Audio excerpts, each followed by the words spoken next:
Sudan's ousted President Omar al-Bashir has appeared in court for the first hearing on allegations of war crimes in the Darfur region. The conflict there began in 2003 when mainly non-Arab rebels rose up against Bashir's government, accusing it of neglecting the region. Well, this hearing is separate from the charges that Bashir faces at the International Criminal Court in The Hague. The ICC has been pursuing him for more than a decade. In 2009, he was charged with 2 counts of war crimes and 5 of crimes against humanity. A year later, the ICC added 3 additional charges of genocide. They all have to do with Bashir's role in the Darfur conflict, which began in 2003. Years of fighting between pro-government forces and ethnic rebels left 300,000 people dead and displaced 2.5 million. Simon Adams is the Executive Director of the Global Centre for the Responsibility to Protect. He's with us here in the studio in Doha. Good to have you with us, Simon. So what is actually happening here? This is a domestic process. This has nothing to do yet with the ICC, is that right? That's right, although the Sudanese transitional authorities have kind of indicated that they are prepared to hand over Bashir to the ICC, and that's the first time that they've ever kind of given a hint of that.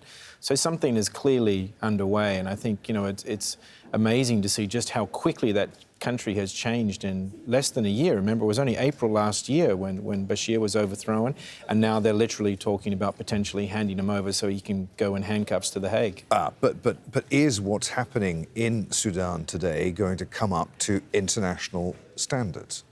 Yeah, I think that's a real question. And I mean, the one thing that's very interesting here is that the International Criminal Court hasn't actually said anything at this point. And I assume that's because behind the scenes, they're probably talking to the Sudanese authorities right now saying, what would a domestic process look like? What would a process in The Hague look like? And how could the international community potentially assist with some domestic process if that's the course they choose to pursue? But the Transitional Council in Sudan is not itself full of people who are known for being defenders of human rights, is it?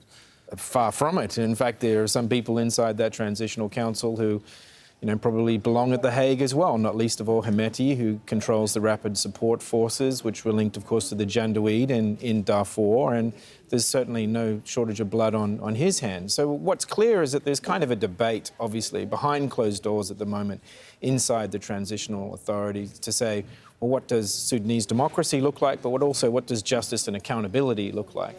Is it a delaying tactic by the Transitional Council? I don't think so. I think it's more probably reflective of the fact that they can't quite figure out what to do in terms of coming to terms with Sudan's history of atrocities in their own country and how they come to terms with also accountability and international justice. So how long before Bashir ends up in The Hague, before the International Criminal Court? Will it get that? Do you have confidence that it'll get that far?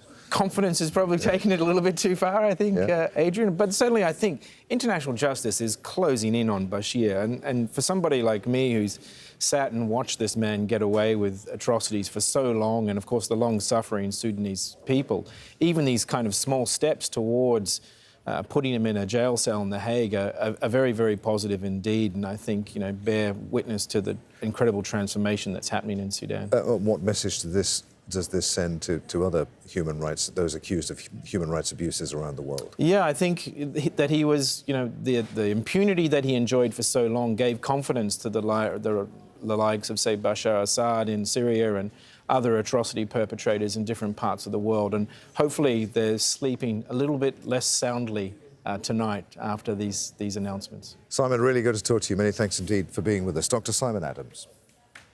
Thank you.